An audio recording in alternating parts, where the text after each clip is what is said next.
Okay, so where did we stop? Um, First things first. I know when some people are gonna listen to my first video that I did, and they will think that, oh, she's had it all easy, all nice, and listen, we've all had stories, right? We all have background stories. We all have things we've gone through, and so do I. You know, I've had a, if I can call it tough, very tough life, and I've learned through it. But hey, I didn't know to learn through it before. I had to go through it. I had to go through those moments that I will sob, I will cry, I will ask questions. I will ask God, why? Why is it that I have to go through it? I will tell you, when I was in the university, first of all, I didn't have it easy growing up as a girl child, okay? And as an only girl child among five boys, and yeah, my family is big, okay? First of all, you're expected to behave as a girl, to do things as a girl. But you have brothers and you want to be like them, dress like them, play football and do all those things. But no, hey, you've got to learn that you're not a woman. And to be honest, back as a kid, I wouldn't understand that. Now, let's talk about my life in the university. When I was in the university, and I chose to go to the university distance from my home city.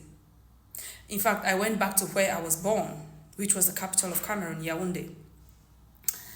And the school where I was in was miles away from where I live because, hey, we didn't have the money for me to be able to get a house, rent a place next to school because it was quite expensive and I couldn't afford it at that time. You know, and I had to stay miles away from school. And for me to get to school every single morning, I have to walk a distance of at least 20 minutes. And I would take a taxi and then stop and walk for another distance of at least 15 minutes. So that's just at least. Okay? And to top it all up, I had one shoe. And you know this, for Cameroonians, if you can remember, this shoe that was made of rubber, we used to have a name for it, Kibamenda Clean. Those shoes. I had that, I had one of those.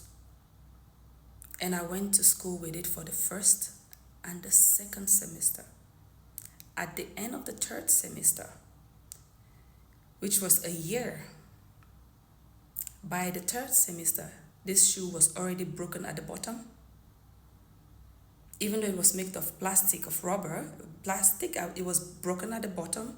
I had to put tissues inside of my shoe just to save my feet from peeling with the tar when I'm walking. Okay?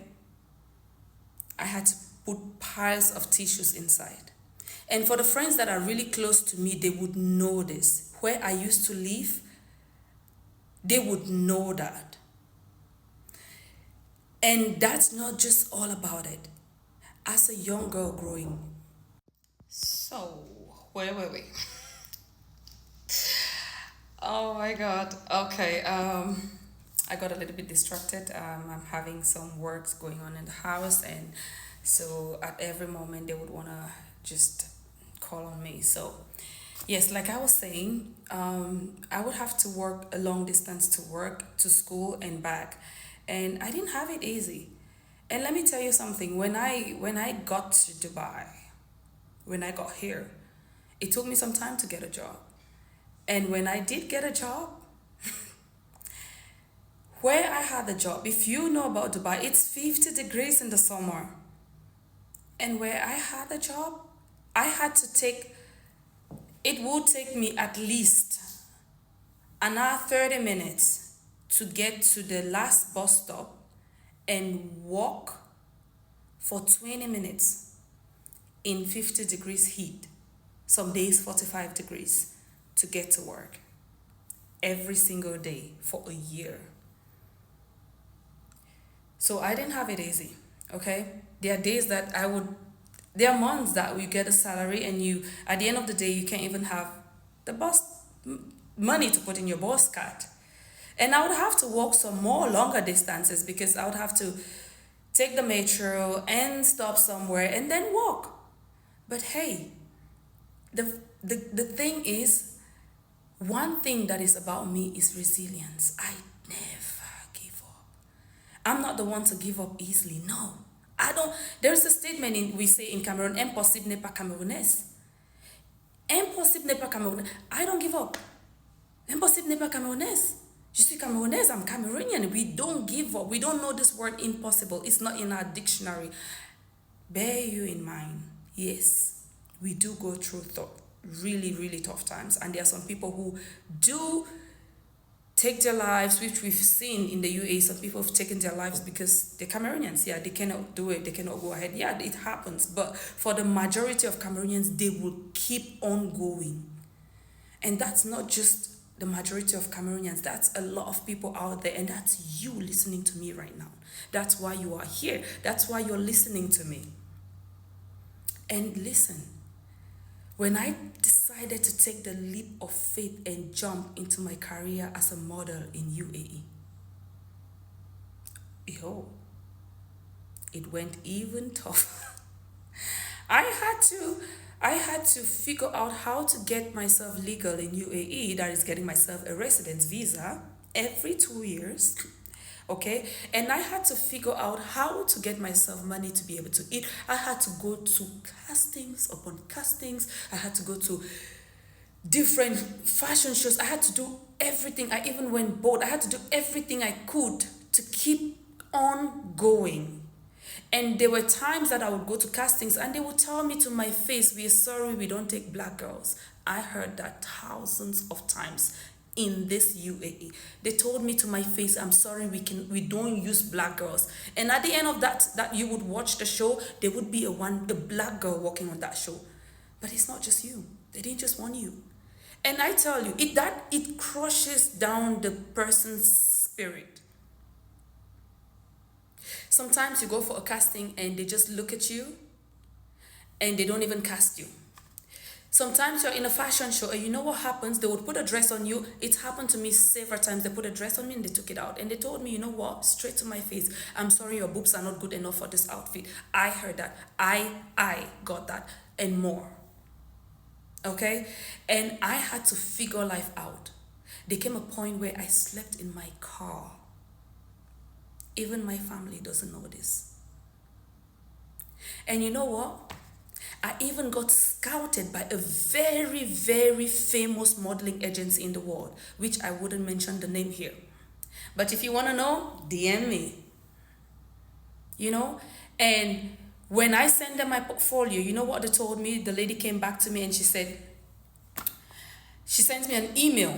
I have this by email, by the way. "I'm sorry, the panel is split into two. Half wants you and half doesn't." Excuse me. I knew that was my breakthrough in modeling. I knew that I'm done. This is it.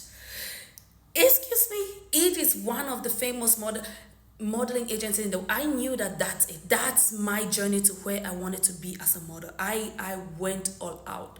And don't get me wrong, I did make a lot of money for modeling as well in Dubai. I did. And it was good. It was amazing until I lost my elder brother and everything came crashing. The world stopped to exist. I stopped. I literally stopped everything. I didn't even knew I was existing, but I was walking around the earth.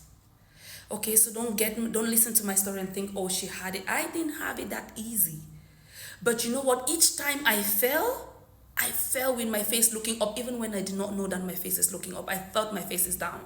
And you know what? I stayed with my face up, yet behaving like my face was down. There's a difference. And I kept on going. And when I decided to take the call to dive into coaching, there is a backdrop story of how that all came about in my next video. I love you all.